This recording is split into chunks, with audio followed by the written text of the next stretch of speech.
그 앞 화면 당시에 보여주십시오. 그 앞에 화면. 감사원장이 당시 권익위 감사에 대해서 판사격에 해당되는 감사위원들의 열람 결재를 거치지 않고 전산에 올린 전산 조작을 시인을 당시에 국회에서 했습니다. 하지 그래서 않으셨습니다. 시인한 그 기사 내용입니다. 그렇게 했다라고 얘기를 했습니다. 그렇지 않습니다. 감사원장이 시인 안 했다고요? 그럼 그 다음에 보십시오. 예. 당시에 제가 기조실장이었고요. 네. 그래서 제가 그 내용을 같이 제가 파악을 하고 이렇게 방치해서는 안 되겠다 해서 제가 아이디어를 냈습니다. 이거는 방법이 없다. 이건 특단의 조치를 취해야 된다. 그래서 제가 아이디어를 내서 그렇게 해서 시행을 했습니다. 네. 국민권익위원회에서 제가 감사를 받았을 때 내부 제보에 의해서 13건의 감사 사유에 대해서 정치적 표적 감사를 받았고 13건의 감사 사유에 대해서 감사원의 사무처가 대부분 혐의가 있다는 식으로 일종의 기소, 공소 제기를 했습니다. 감사위원회에서 최종적으로 여기에 대해서 논의를 해서 모든 혐의가 무혐의, 불문 결정을 내렸습니다. 그랬더니 감사원 사무처에서 여기에 불복하고 동의를 할 수가 없다라고 하고 전산에서 이것을 조작을 않습니다. 해서 전산의 그 내용을 감사위원회 의결이 아닌 감사위원들의 의결을 거치지 않은 그 내용을 전현희 위원장님, 감사 전현희 보고서라고 의원님 하고 잠깐만 발언 멈춰주시고요. 시간 멈춰주세요. 사무총장님, 네. 왜 의원이 발언한 시간에 끼어들고 발언합니까?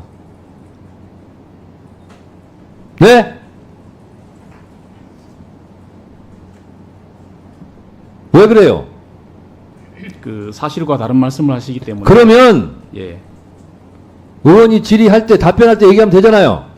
그게 기회가 없는 경우를 제가 많이 봤기 때문에 그 정확한 사실관계가 틀릴 때는 제가 이건 사실이 아닙니다라는 정도만 말씀을 드리고 있어서 위원님이 말씀하시는데 크게 방해가 되지는 않는다고 생각을 합니다. 그게 왜 사실이 아닙니까? 사무총장, 네. 전현 의원님 잠깐만 계시고 제가 지금 질책하고 있으니까요. 앞으로 그럼 계속 그렇게 하겠습니까? 예, 좀 유의를 하겠습니다. 계속 할 거예요, 안 할 거예요? 유의하겠습니다. 다시 묻겠습니다. 의원이 발언하는 도중에 계속 끼어들 겁니까? 안 끼어들 겁니까? 예, 끼어들지 않겠습니다. 그렇게 얘기하면 되죠. 뭘 유의합니까?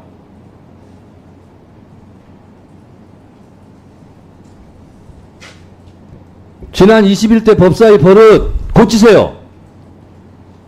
지금 22대 법사위예요. 국회의원은 총선에 의해서 국민들에 의해서 뽑힌 국민의 대표이고 국민을 대신해서 하는 거예요. 어떻게 이렇게 오만방자하게 국민들한테 그 국민들의 목소리를 대신해서 전달하는데 제가 며칠 전에 얘기했어요. 이렇게 하니까 국민들의 녹을 먹을 사람들이 국민의 욕을 먹는다고. 하지 마시기 바랍니다. 끼어들지 마세요. 위원님, 저도 한 말씀 드려도 돼요? 끼어들지 마세요. 또 끼어드네. 끼어들지 마세요. 답변하세요. 또 끼어들 겁니까? 알고 있어요. 자, 전현희 의원이 또 질의할 텐데 끼어들지 마십시오. 네, 알겠습니다. 질의 계속하시죠. 화면에서 최달령 사무총장이 당시의 기조실장의 신분으로서 감사위원들이 의결을 하지 않고 열람을 하지 않아서 감사보고서가 공개가 되지 않자 본인이 아이디어를 내서 전산 조작을 했다는 것을 시인하는 그런 내용입니다. 그리고 이 부분에 대해서 전산 조작과 공문서 위조 등의 혐의로 당시 민주당 법사위 의원들에 의해서 공수처에 고발 조치가 되었고 공수처에서 현재 이게 수사를 하고 당시 그 사안에 대해서 감사원에 압수수색을 해서 전산 조작이 있었는지 공수처가 수사를 하고 네. 아까 사무총장께서 아무런 잘못이 없었다, 오해가 있었다, 행정적인 문제로 공수처 수사를 받는다는 취지로 말씀하셨는데 현재 공수처에서 여기에 대해서 피의자로서 지금 최달령 사무총장이 수사를 받고 있는 당사자입니다. 그리고 여기에 대해서 전산 조작죄라든지 공문서 위조의 혐의로 수사를 받고 있는 당사자입니다. 아까 법원 행정처장께서도 말씀을 하셨지만 판사의 서명 없는 판결문은 무효이고 범죄를 형성한다 얘기를 했습니다. 공수처 처장님, 네. 지금 현재 이게 수사 제대로 하고 계십니까? 네, 지금 수사에 착수하였고 뭐 그 부분 그 의원님께서 여러 가지 지적하셨는데 그런 부분 놓치지 않고 수사 열심히 하겠습니다. 철저히 수사를 해 주십시오.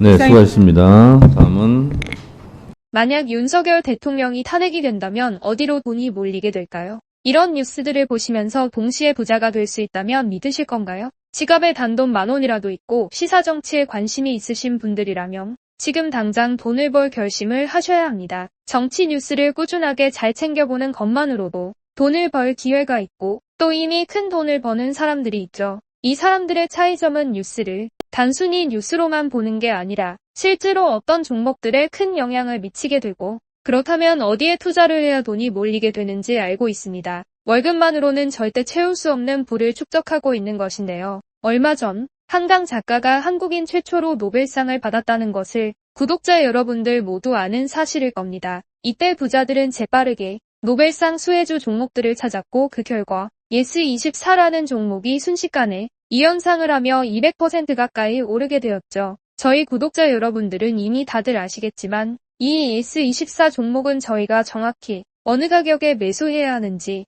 또 언제 팔아야 하는지를 정확하게 공유해드렸었던 사실이 있었죠. 투자로 부자가 된 사람들은 사소한 시사 뉴스들을 그냥 지나치지 않습니다. 전문직이 아닌데도 부자가 되는 사람들의 특징이 바로 이것인데요. 돈으로 이어진다는 경험적 확신이 있기 때문에 진짜로 급등할 수 있는 종목들에 과감히 투자해 남들과 비슷한 연봉을 벌어도 절대 월급으로는 만들 수 없는 큰 투자 수익들을 지금도 만들고 있다는 것입니다. 이번엔 현재 가장 핫한 북한 도발을 대비하여 또 한 번 급등이 유력한 대장 종목을 알아냈는데요. 제 목표는 채널을 크게 성장시키는 것이기 때문에 여기까지 영상을 시청해주신 분들께만 이 정보를 드리고자 합니다. 제 개인 휴대폰 번호 010-792-8273으로 기회라고 문자를 보내주시면 링크 하나를 보내드릴 건데요. 링크로 들어오시면 이번 미대선주 그리고 북한 도발 관련 유력주를 공유해드리겠습니다. 또한 윤석열이 탄핵될 것을 대비하여 탄핵 수혜주 또한 미리 파악 완료한 상태입니다. 제가 돈을 받는 것도 아니고 투자를 대신 해드리려는 것도 아니니까